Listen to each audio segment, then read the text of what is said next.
then के we लिए। ask ourselves, there are thousands of churches, which one shall I join? तो आप सोचते हैं कि यहाँ तो हजारों कलीसिया हैं, मैं किस कलीसिया में जाऊं? It's like going to a station where there are 1,000 trains. Which train shall I get on to? और जैसे आप स्टेशन पे जाएं, हजारों ट्रेनें आपको दिखाई देंगी, लेकिन चढ़ना मुझे कौन सी ट्रेन में है? I look at my ticket. फिर मुझे अपनी टिकट के अंदर देखना है, Ticket says Delhi. और टिकट में लिखा है Delhi. So, if there are a few trains going to Delhi, I can get onto them. That will take me to Delhi. और अगर कुछ ऐसी ट्रेनें हैं जो दिल्ली की तरफ जा रही हैं, तो मुझे उसमें चढ़ना है, क्योंकि वही मुझे So, दिल्ली ले जाएंगे। think of a huge station with 1,000 trains.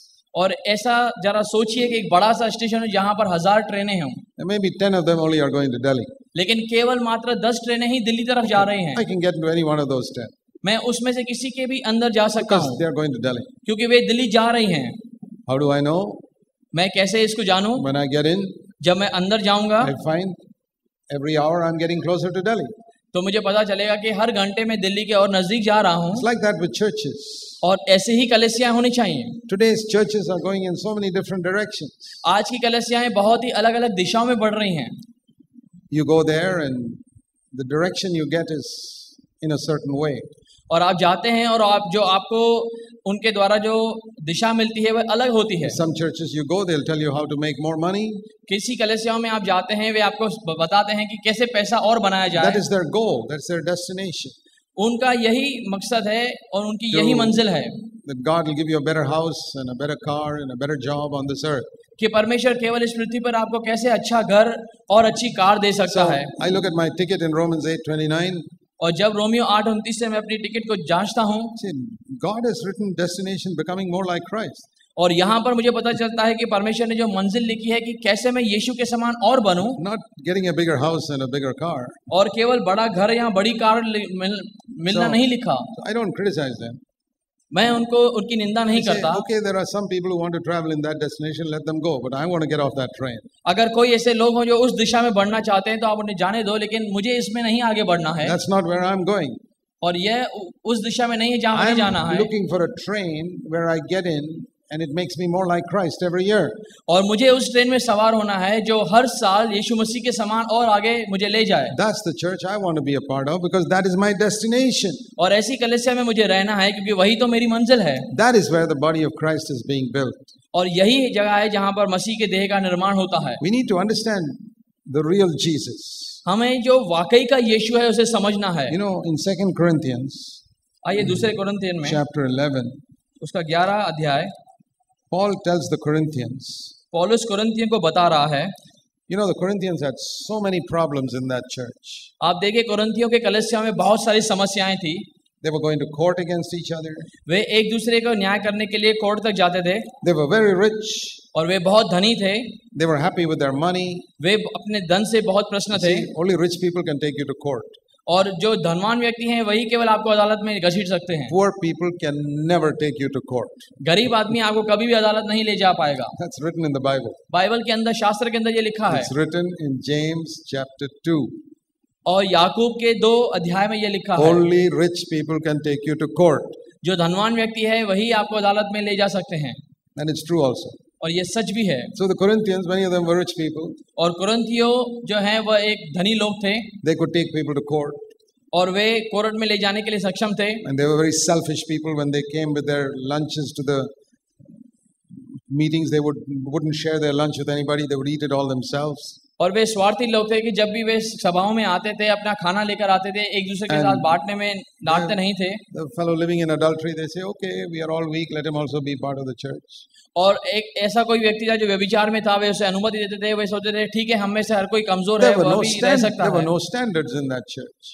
There were no standards. और वहां पर कोई एक किस्म का ढंग नहीं था। But when they came together, और जब वे साथ में आते they would all speak in tongues. और वे अन्य भाषाओं में सब एक All साथ of them. बोलते, They would all speak in tongues.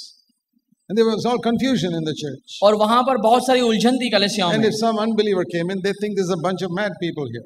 और अगर कोई अविश्वासु आता तो वे समझते थे कि यह कोई पागलों का समूह है। It's all written there. What I'm telling you is all written in 1 Corinthians. और जो कुछ मैं आपको बयान कर रहा हूँ ये सारी बातें कुरिन्थियों के पत्री में लिखी है। And Paul says, I know the reason why all these problems are there. और पौलुस कहता है मैं उस वजह को जानता हूँ कि ये सारी समस्याएं किस कारण हैं। 2 Corinthians 11:4. दूसरा कुरिन्थियन उसका 11 उसका 4।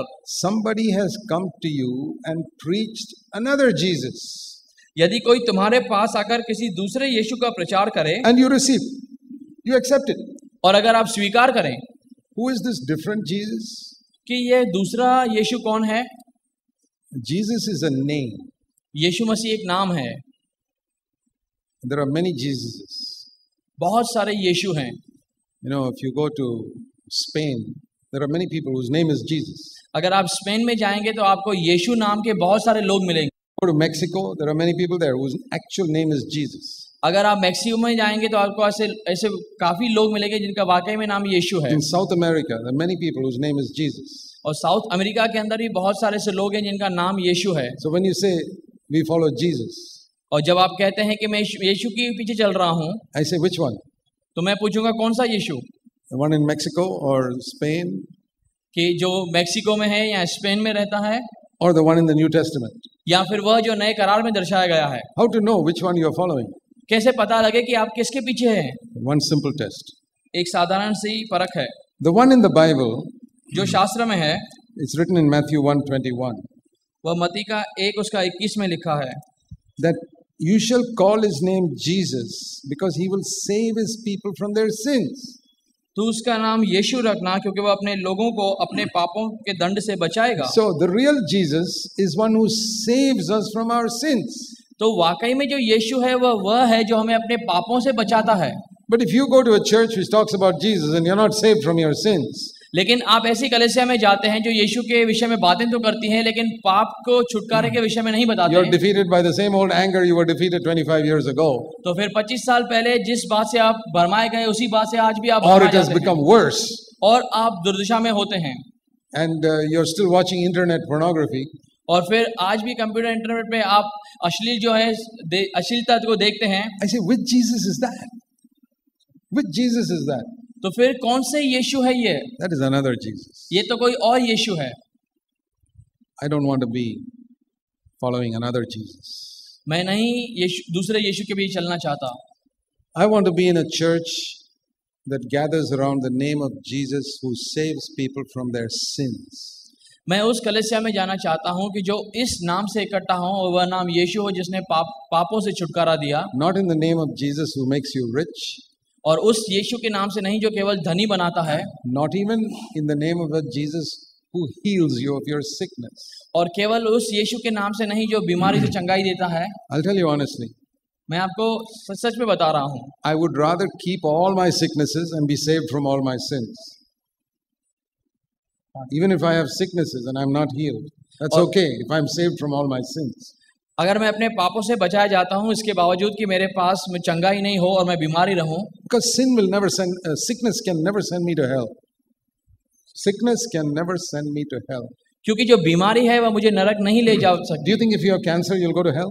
क्या आप समझते हैं कि अगर आपके पास कैंसर हो तो आप नरक जाएंगे? Or you have the swine flu, you'll go to hell? क्या आपके पास स्वाइन का बुखार हो तो आप नरक जाएंगे? If you have AIDS, will you go to hell? यहाँ आपके पास एड्स हो तो क्या आप नरक जाएंगे?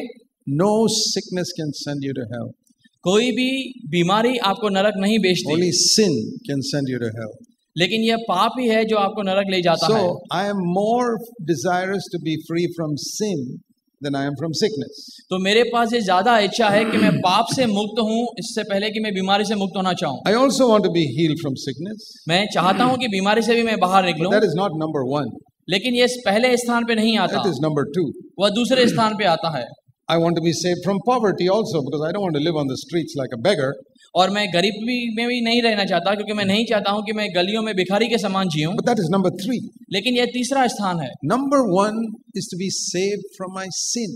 सबसे पहला स्थान कि मैं अपने पापों से मुक्त रहूं। So I want to be in a church that's और फिर helping me to be saved from my sin.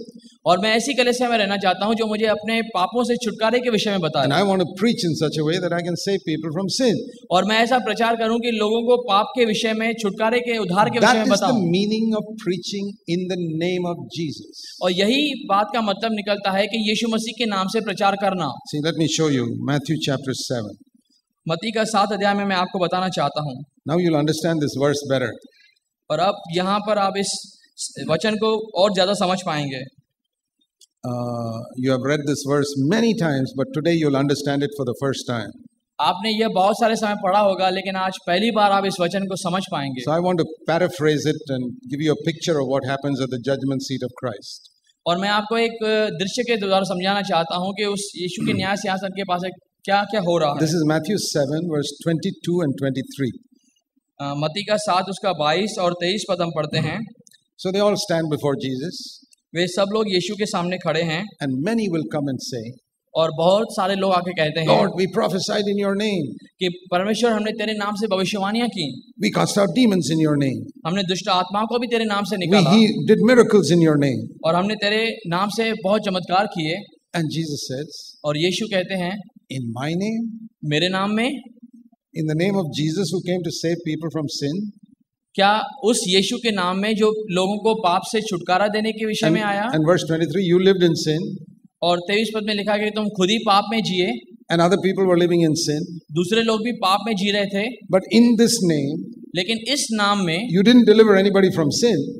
तुमने किसी को भी पाप से छुटकारा नहीं दिया, You just delivered them from sickness. लेकिन केवल तुमने उन्हें बीमारी से You बाहर just निकाला, delivered them from demons. केवल दुष्ट आत्माओं से तुमने उन्हें छुटकारा दिलाया। But my name, Jesus, means to deliver them from their sin. लेकिन मेरा नाम यीशु इस बात को मायने रखता है कि आप उन्हें पाप से बाहर So निकाल दें। what did you prophesy in my name?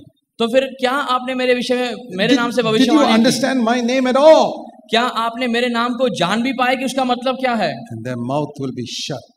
और फिर उनका मुंह बंद हो गया, Because the meaning of that name was written in the first page of their Bibles, क्योंकि उस of their नाम, New Testament. उनका जो नाम का मतलब है वह नए करार के पहले ही पन्ने में लिखा हुआ है। They can't say, we didn't know the meaning of your name. वे ऐसा नहीं कह सकते कि यीशु हम तेरे नाम का अर्थ ही नहीं The जानते, Lord will say, it's in the first page of your New Testament. How can you say you didn't know the meaning of it? क्योंकि परमेश्वर उनसे कहेगा कि तुम्हारे नए करार के पहले पन्ने में उसका मतलब है, तुम कैसे कह सकते हो कि उसका अर्थ हमें नहीं पता। Even if people have not read the New Testament, at least they read the first page. हो सकता है लोगों ने नया नियम पूरा ना पढ़ा हो, लेकिन इतना तो उन्होंने पहला पेज तो पढ़ा ही You होगा। don't have to go past the first page to know the meaning of the name of Jesus.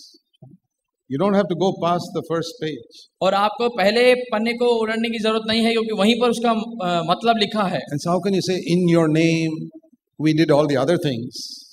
और कैसे आप कह सकते हैं कि तेरे नाम में हमने सारी इन बातों को दूसरे को In your किया, name, we never delivered anybody from sin, but we taught them how to make money. कि तेरे नाम से हमने लोगों को पापों से छुटकारा नहीं दिया, लेकिन और सारी चीजों से छुटकारा मिला। And in your name, we passed a bag around and collected money from people. तेरे नाम से ही हम लोगों ने थैलियां घुमाई और लोगों से धन इकट्ठा किया। Where do you think Jesus is going to send all these deceiving preachers? आप सोचिए जरा, इन सारे धोखा देने वाले प्रचारकों को यीशु कहां पर भेजेंगे? The Lord says, verse 23, get away from here. और 23 पद में ऐसा लिखा गया है कि मुझसे दूर चले जाओ, You never knew my name. आप नहीं जानते मेरे नाम को I never knew you. और मैं तुम्हें नहीं जानता। It's a very serious thing. पर यह बहुत गंभीर मुद्दा है। These people are not building the church. ये लोग ऐसे हैं जो कलीसिया को नहीं बनाते।